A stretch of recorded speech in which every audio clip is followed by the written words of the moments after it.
subsídios. Lições Bíblicas Adultos. Glória a Deus, eu quero cumprimentar a todos com a paz do Senhor. Nós estamos aqui outra vez no primeiro vídeo da semana, onde estaremos comentando a lição de número 5, lição da classe dos adultos, onde estaremos estudando.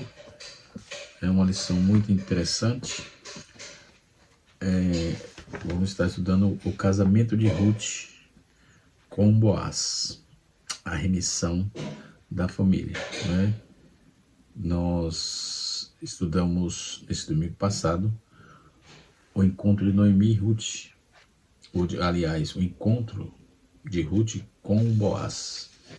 E na lição de número 5 estaremos estudando um assunto muito pertinente, que é a questão do encontro de Ruth com Boaz, Nós com certeza teremos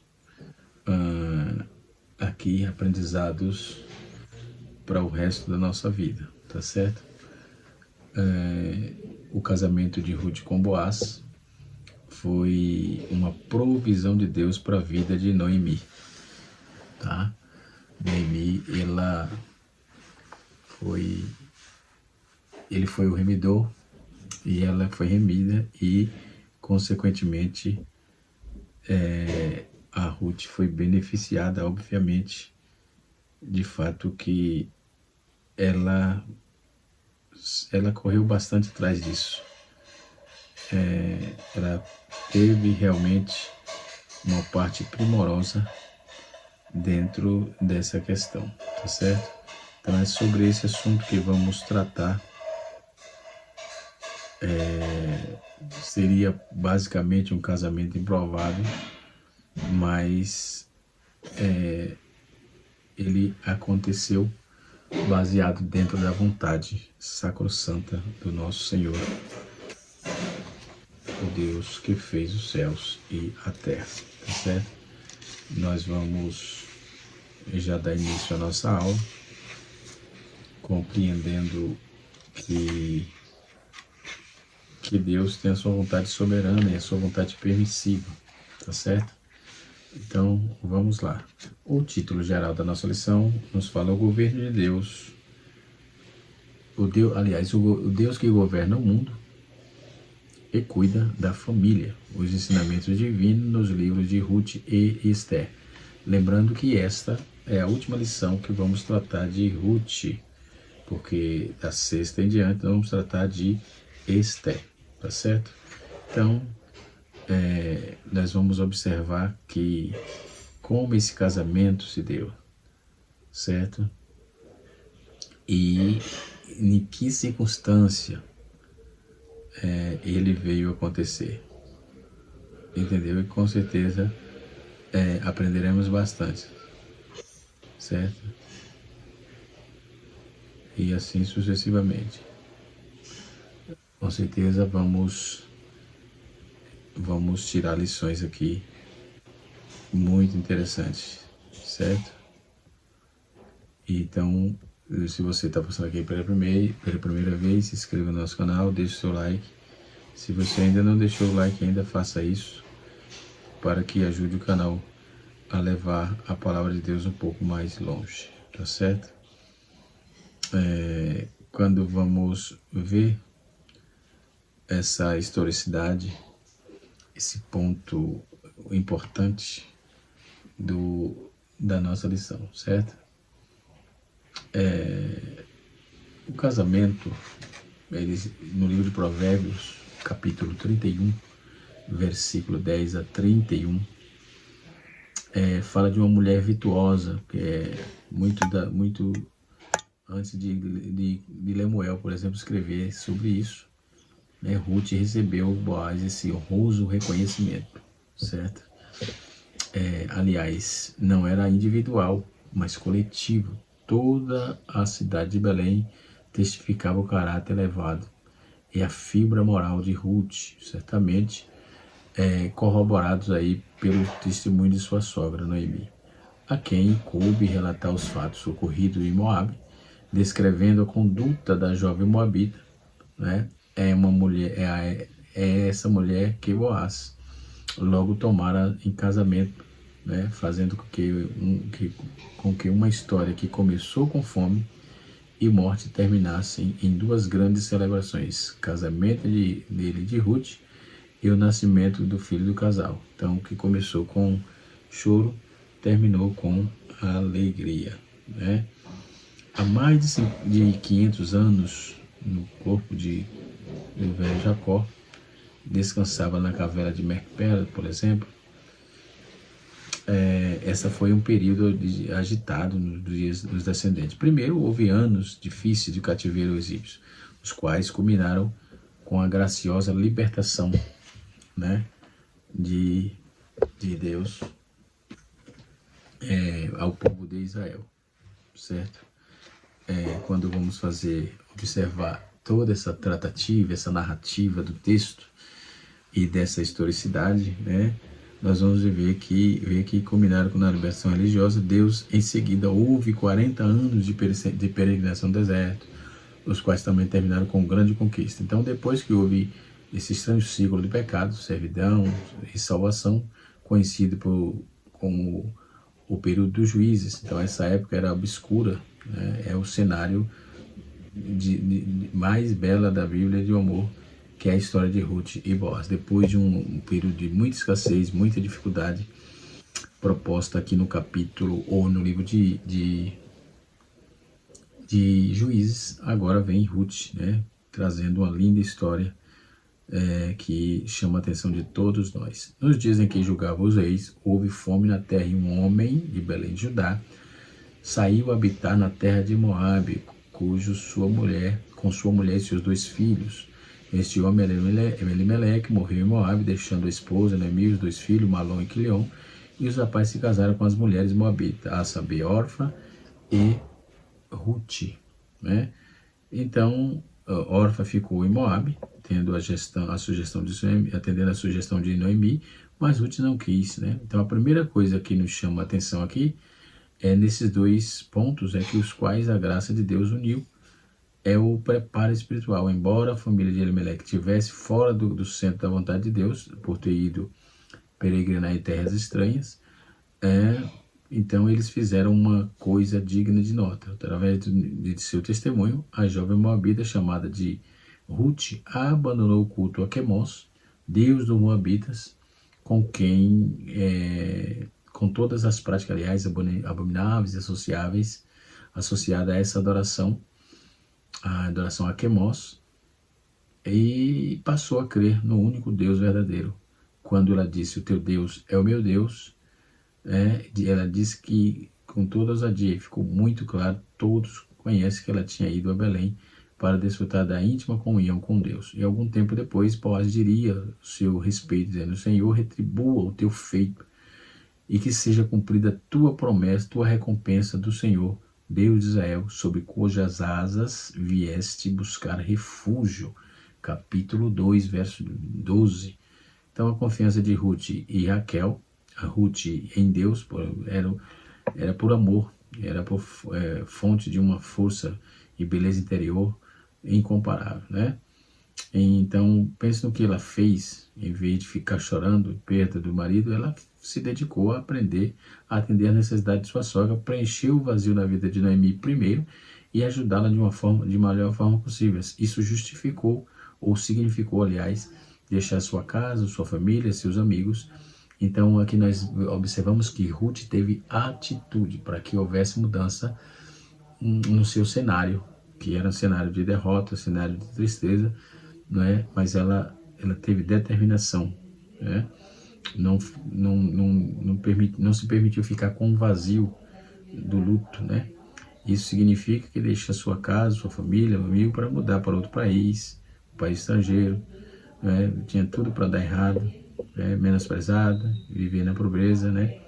O amor e a preocupação com a sua sogra foram os únicos motivos aparentes no decorrer da história. Então, Boaz chama atenção para isso: tudo quanto fizeres a tua sogra depois da morte do teu marido, e como deixaste teu pai e tua mãe, a terra onde nasceste vieste para um povo que dantes não conhecia. Capítulo 2, Boaz, tudo isso, houve reconhecimento dele para com a determinação de Ruth. Então, muitas mulheres que amam o marido parecem não conseguir amar a mãe dele, e aparece que muitos homens têm esse problema em relação com a mãe da sua esposa, vira até chacota.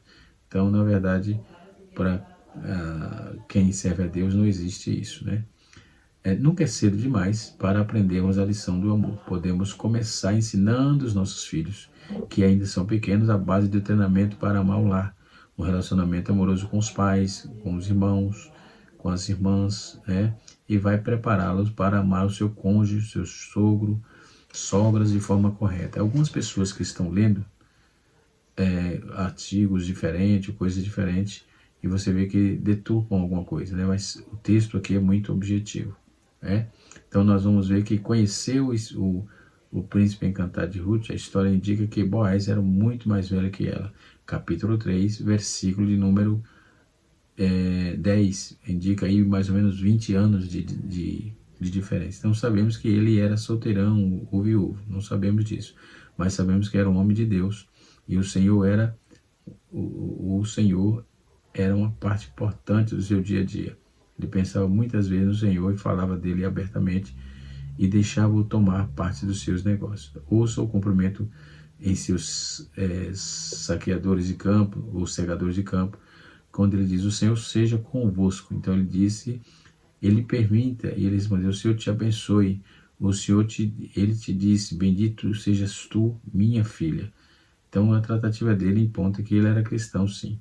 Capítulo 3, versículo 10, ele diz assim: te resgatarei tão cedo como vive o Senhor. Capítulo 3, versículo 13. Né? Todas as pessoas presentes no casamento receberam a sua dependência do Senhor para a sua prosperidade. E o Senhor faça a esta mulher que entre a tua casa com Raquel e como Lia, que ambas edificaram a casa de Israel. Então, já era uma predição, todo mundo desejava isso. Então, o primeiro requisito para um casamento bem-sucedido é que o homem seja um homem de Deus. Uma das razões, tanto para casamento estarem passando por dificuldade, é que o marido não se preparem, que os maridos não se preparam espiritualmente para suas obrigações. Alguns rapazes, na época do namoro, por exemplo, não conseguiam pensar em outra coisa a não ser em sexo, né? E se não sexo, era carro, esporte, eles gostavam um pouco. Nem o tempo para estudar a palavra, não gastava tempo algum. Tanto Ruth como Boaz já estavam prontos, né? Nós vamos observar isso, e assim sucessivamente. Então, no tópico de número, nós temos aqui nossa revista, está como de praxe em tópicos, né? E no tópico de número, a leitura bíblica em classe está em Ruth capítulo 3, versículo 8 a 10, e Ruth capítulo 4, versículo 11. Diz assim o versículo capítulo 4: e todo o povo que estava na porta e anciões disseram: somos testemunha a força e o Senhor faça a essa mulher que entre na tua casa, como Raquel e como Lia, que ambas edificarem casa a Israel, e arte já valorosa em Efratá, e faz-te o nome afamado em Belém. Tópico de número 1, fala o compromisso de Ruth, o compromisso de Boaz com Ruth. No lugar da bênção, a colheita da cevada havia terminado para Ruth e permanecia servindo a Noemi. Ele ofereceu aí, o texto diz que, e obedecendo tudo, em tudo. Seu lema era: tudo que me disseres, farei. Capítulo 3, versículo 5. Então, Ruth não titubeou com a sua palavra, ela cumpriu. Ruth teve a oportunidade fora de casa, mas não se aventurou por parte alguma, como se fosse autônoma, independente. Não buscou falsas liberdades, como as que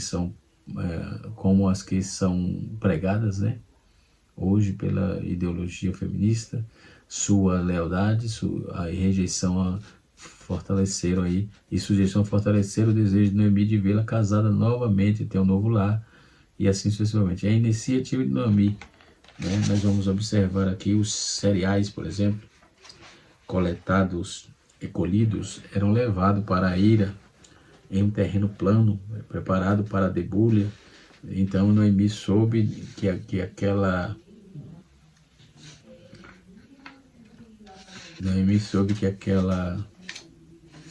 naquela noite Boaz faria aquele trabalho. Então era uma grande oportunidade para Ruth se aproximar dele, né? Então a estratégia foi de Noemi, né?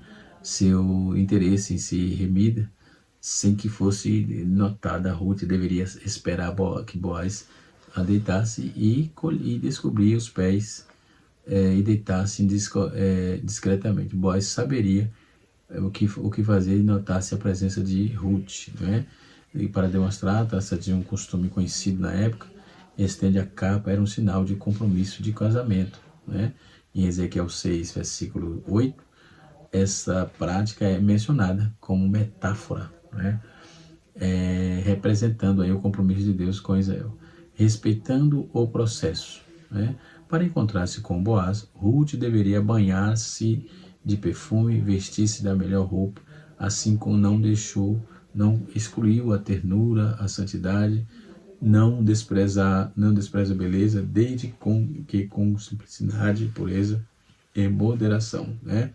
Por volta da meia-noite, Boaz acorda assustado com uma mulher deitada aos seus pés. Quem és tu? Ele pergunta. Então, orientada por Noemi, Ruth se identifica e lembra a condição do remidor e pede que estenda sobre ela sua capa. Então, como Noemi dissera, Boaz realmente entendeu que era um fato de um parente remidor. E havia outros mais chegados e tinham prioridade na remissão. Ele precisou aguardar o respeito e aguardar respeitando o processo, né? Então, quem viola o processo não está fora de propósito, né? Todo o fator dessa questão, à medida que o dia se passa, Boaz parecia mais interessado na mulher, né? A hora do almoço ele convidou ela para se ajudar a eles, a seus secadores, e certificou que ela serviu tudo quanto quis. Então, quando ela terminou de comer, ele levantou-se para voltar ao trabalho e disse aos servos: até agora gavelas deixai colher, e não as censurei. Tirai também dos molhos algumas espigas, e deixai-as para que as apanhem, e não repreendas. E assim Ruth continuou rebuscando à tarde. Quando ela viu quanto tinha rebuscado, era quase uma efa de cevada, que equivale a 25 quilos. Certo? Então, observe que as coisas foram melhorando, né? Foram entrando no seu eixo, né? Nas proporções que ela foi insistindo, né? As coisas foram acontecendo. Note a importância, né, primordial desse fato determinante para a vida de Noemi. O tópico número 2 fala o casamento entre Boaz e Ruth. Concluindo o negócio, Ruth teve a iniciativa de sugerir a Boaz que exercesse o papel de remidor conforme o costume da época, mas era fundamental que ele superasse os obstáculos que havia, a preferência de parente mais próximo. Então Boaz seguiu rapidamente com Ruth, como Noemi havia dito: sossega, minha filha, aquele homem não descansará até que conclua hoje este negócio. Então todo homem deve estar preparado para tomar uma iniciativa na vida, principalmente quando o assunto for casamento e vida conjugal. E liderança masculina pressupõe atitude, amor respeitável, honra a mulher como vaso mais fraco. O resgate e a lei do levirato, né? Subtópico número 2 do tópico 2. Quando vamos observar toda essa demanda proposta aqui na situação, nós vamos ver que Boaz foi para a porta da cidade. Logo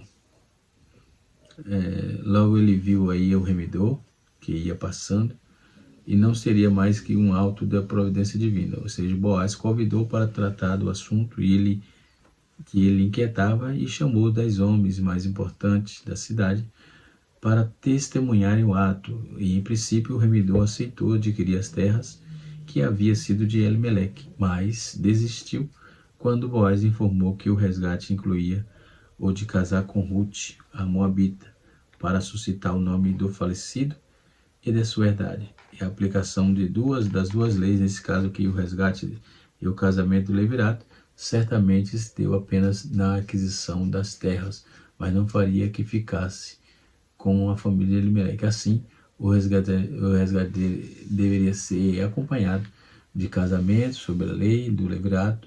O remedor alegou motivos econômicos para sua desistência.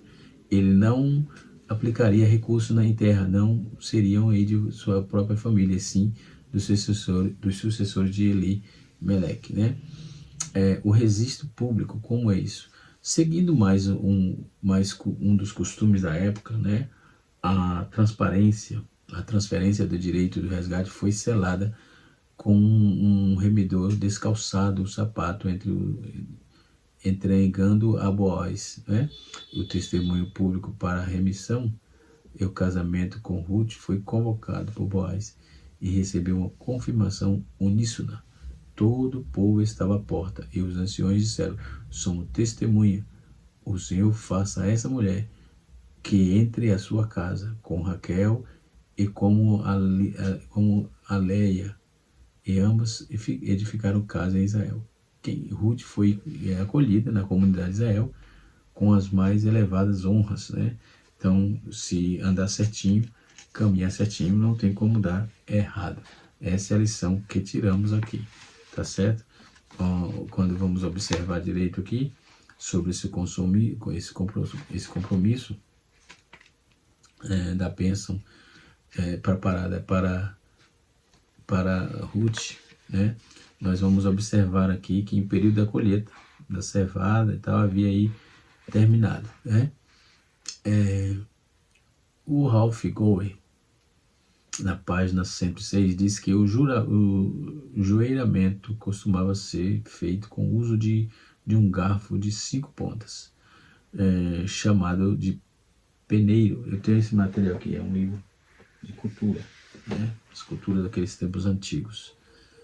O grão mais pesado caía quando a palha era soprada pelo vento. Então, Gover apresenta que quando o que restava para os pequenos demais era apanhado de garfo.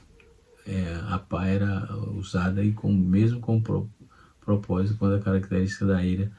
Então, nós vamos observar. A eira podia ser qualquer superfície dura, compactada, né? Podia ser também de pedra amaciada, como provavelmente a eira de Onã, e o Jebuseu. O Jebuseu, por exemplo, ou terra compactada, a eira da terra era muitas vezes coberta de grama e acompanhava aí, sendo um lugar ideal para armar uma barraca, né? E era chamado também de eiras de verão, certo? Eiras aqui é barraca. E ainda diz o comentarista, né, que no livro, o Rafael Gover, por exemplo, ele diz ainda aqui, né, parece estar mais consentâneo, né, a descrição de Yamaguchi, o Wilson Yamaguchi, né, que ele se refere completamente a um local aberto ao vento, próximo dos portões da cidade, já que naturalmente as fazendas israelitas ficavam do lado de fora das muralhas, né? A aldeia onde infelizmente eram vulneráveis, né? Saqueadores durante a época da colheita. Então isso pode explicar, inclusive, o fato de Boaz ter se deitado junto a um monte de cereal. Aí nós temos a iniciativa de Noemi, né?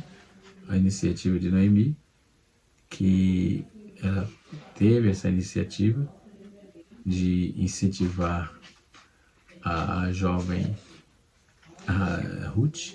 Enquanto todo esse processo agrícola ocorria na eira, Ruth permanecia em casa, servindo a Noemi e obedecendo-lhe em tudo. Mas o lema era: tudo quanto me pedires farei. Ruth teve a oportunidade de fora de casa, mas não se aventurou, né? Respeitando o processo. Todo o processo precisa ser respeitado, senão vai colocar tudo a perder. Aí tem aqui a coragem e a discrição, né? Uma das características de Noemi, que não pode ser esquecida, é o de educadora. Ela soube transmitir profundos ensinamentos espirituais, morais e sociais e culturais, né? Então, ela apresentou tudo isso a Ruth. Então, seu conselho em relação ao encontro com Boaz exigia de Ruth coragem, muita discrição, né? E assim, o Warren Wiersbe afirma na sua página, no seu comentário na página 189, que estender a capa significa reivindicar essa pessoa para si, né?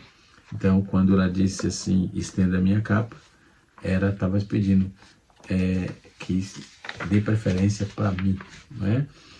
Então, especialmente pelo casamento, a palavra traduzida aqui, capa, também significa asa. Então, Ruth havia se abrigado sobre as asas de Deus Jeová, o Senhor que fez os céus e a terra. Logo estaria sobre as asas de Boaz, seu esposo amado, né? Sobressai no texto aí a pureza de Ruth quanto de Boaz. Que volta da meia-noite, Boaz acorda assustado com a mulher deitada aos seus pés.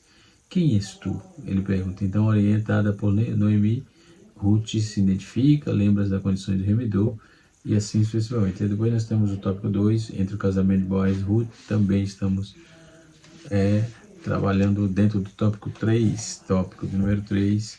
Nós já falamos sobre o resgate da lei do revirato, né? E no tópico de número 3, também passando pelo registro público, fala da remissão da linhagem de Davi através de Ruth e Boaz. Por quê? Porque nasceu-lhe Obed, né?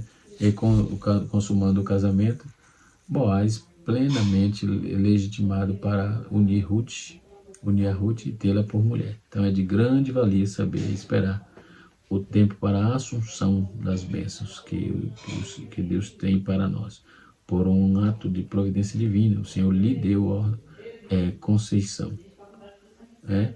E teve um filho, mas não se sabe qual a razão de Ruth não ficou grávida quando ao seu primeiro casamento. Então, se era estéril ou que não sabemos. O que não sabemos? Um milagre foi operado para o nascimento de Obed de qualquer sorte.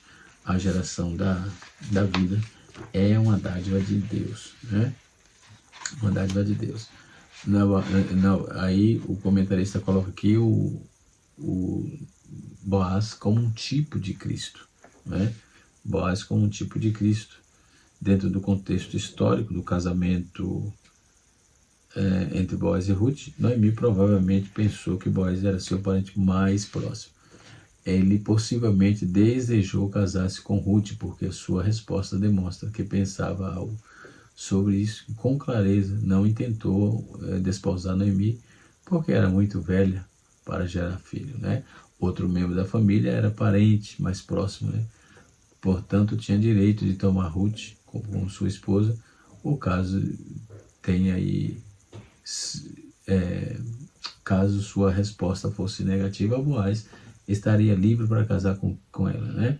Então, Boaz marcou o encontro com seu parente na portão da cidade, né? Era um centro de atividades policiais ou locais e ninguém podia entrar e nem sair naquela cidade, nem sequer para passar por lá. Os ambulantes instalavam seus negócios naquele local e também servia como Câmara Municipal. Oficiais da cidade juntavam-se para realizar suas transações comerciais, né? Então, observe que uma informação cultural muito importante, que é o contexto histórico desse fator. Boaz brilhantemente apresentou o primeiro transmitiu suas novas, né? E ainda não mencionada na história, né? Elimeleque falecido, Noemi, marido de Noemi já falecido, né? E assim sucessivamente. Então, quando vamos observar todo esse contexto, da historicidade do casamento de Ruth e Boaz, nós vamos ver o quanto Deus trabalhou na vida daquele casal, né? A forma brilhante e até mesmo miraculosa, né? Na vida daquele casal, né? E quando Ruth propõe casamento a Boaz, né? Ela tinha uma determinação e ela estava sendo orientada, né? Pela Noemi. Ela seguiu sempre a prescrição, a instrução de Noemi, né? Ela não deu bola fora, como diz o caso, pelo contrário, né? Ela seguiu o script sozinha, né? Baseado na orientação da sua sogra, né? Observe tanto o quanto é importante, né? Ser orientado por alguém experiente, alguém que tenha um foco, uma determinação, né? Isso é necessário, isso é interessante para que tenhamos consistência naquilo que escolhemos, ok? Para que tenhamos consistência e certeza naquilo que treinamos, né? Então, quando esse capítulo mostra aí um ponto crítico de toda a história, né? Capítulo 3 de Ruth, e o mais alto nível de tensão e de suspense e infortúnio da fome de suas dúvidas, de suas viúvas, havia sido solucionado. Então, o caso da viuvez de Ruth se mantinha desde Noemi, desde muito. Então, Noemi desejava que Ruth se casasse, como manifestado aí na sua oração, que fez feliz casa do seu marido, que é reiterado agora, né? Ruth capítulo 3, versículo 1, versículo 18, e capítulo de 1, versículo 9, né? Então, Noemi instrui Ruth, né? Ela foi instruída literalmente, estava cuidando dessa questão, tá certo? Então, que Deus em Cristo nos abençoe, que possa servir de exemplos para nós e os cuidados e o respeito aqui empregado dentro dessa contextualização desse casamento, né? O casamento de Ruth e Boaz. Que Deus em Cristo nos ajude, que Deus em Cristo nos abençoe, no nome de Jesus. Canal Rascunho DVD, ensinando para transformar vidas. E até a próxima aula, se Deus assim nos permitir.